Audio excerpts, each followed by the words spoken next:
السلام عليكم، كيفكم؟ ان شاء الله طيبين. اليوم يا اصدقاء راح نقدم لكم فيديو صغير عن كيفية تجعل الحصان او اي حيوان بالمقلوب. فيلا حنبلش.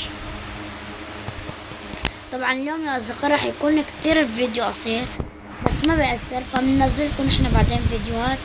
راح اعمل حلقات عن جزيرة يعني سحمية سرفيفل كرافت، بس بحس في كتير مشتركين، يعني هلا كتير قلال، يعني على القليل بس نوصل عشر اشتراكات، وبصير بعدين يتكاثر الفيديوهات، يعني بصير نزيد الفيديوهات اكتر. فهي رح نكتب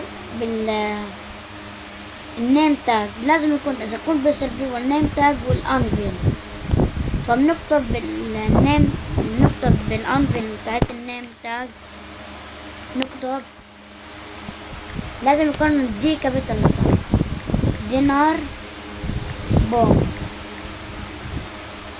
وحنقسمها ونكتب تاني كلمة، هيلا اسم، يعني نسميها انا هورس، يعني هاي الدينار بون وهاي الهورس. فيلا نحط اول شي الحصان ونجرب.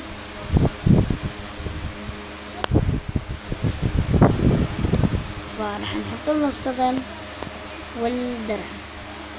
شوف يا اصدقائي ما عجبني، فشو بنعمل له؟ دينار بون.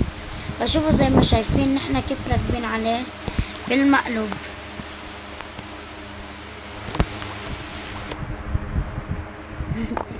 لكم اجمل يا اصدقاء، بنط بالشقلوب.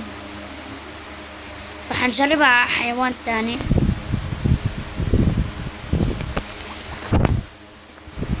فاذا بنرجع لك كلمة هورس رح يرجع زي ما هو، او اي كلمة. فحنجربها على الخنزير.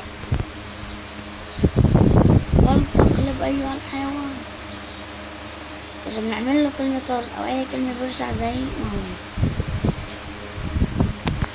فبتمنوا دعمونا لايك شير وسبسكرايب، وما تنسوا الاشتراك بالقناة.